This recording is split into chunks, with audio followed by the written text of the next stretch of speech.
This clip is brought to you by SaveWithConrad.com.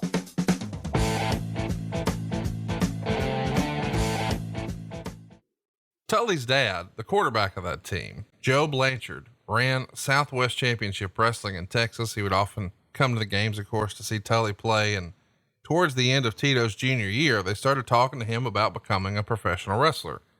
And Tito would say at first he wasn't interested. He still has hopes of playing in the NFL.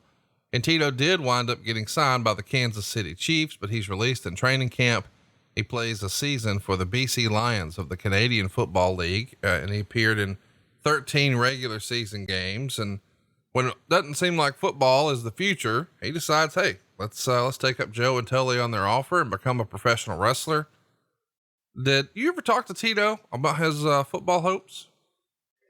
I have through the years, because it's always come up with Ted DiBiase and Tito and I, and the fact that Tito being a fellow Texan, of course you talk about those kind of things. And Tito really did love his football, and it was a major accomplishment for Tito to play football at West Texas State. His family, large family man, had the pleasure of meeting his brother, his mother, I think every cousin and everybody in the Solis family.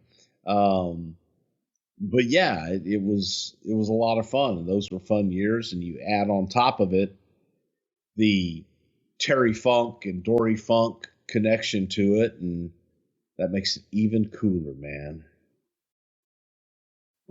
Before he starts wrestling, he actually referees some matches in San Antonio. And that's something that I think maybe some of our listeners would be shocked to hear, that it's not like you go through wrestling camp and immediately become a professional wrestler and you're a big star getting a big push. Back in those days, it's a smaller, more territorial system.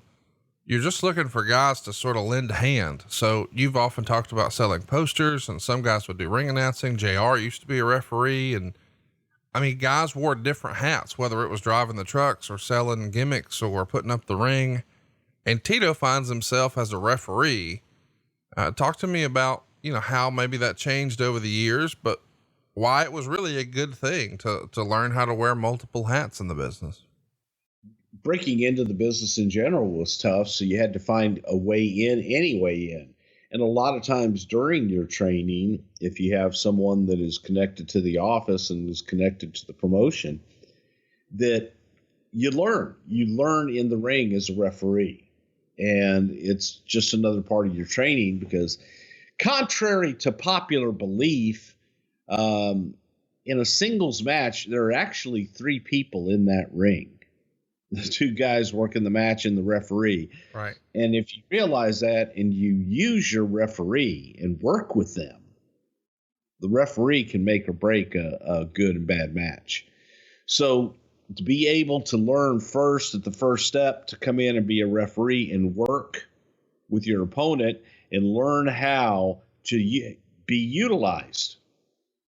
And there were old timers. There were just some great guys that helped me early on refereeing, like Don Jardine. Don Jardine put every single person in the ring, in the match, in their place. I mean, he placed you. He told you exactly what to do. He would tell you down to how many steps to take. So there are guys like that. I know Buck Robley was a big help to me refereeing and helping me understand the psychology. Bugsy McGraw. And I think of those guys that took the effort to critique my refereeing and tell me where to be. So yeah, learning how to be a referee will make you a better wrestler in the end. Joe sets Tito up to get trained in Florida with Hiro Matsuda. I got to tell you, before we move on any further, is Hiro Matsuda maybe one of the unsung heroes of professional wrestling? I mean, look at how many dudes that guy cranked out. I mean, how many people broke in through Hiro Matsuda, from Hulk Hogan to Tito Santana and everybody in between?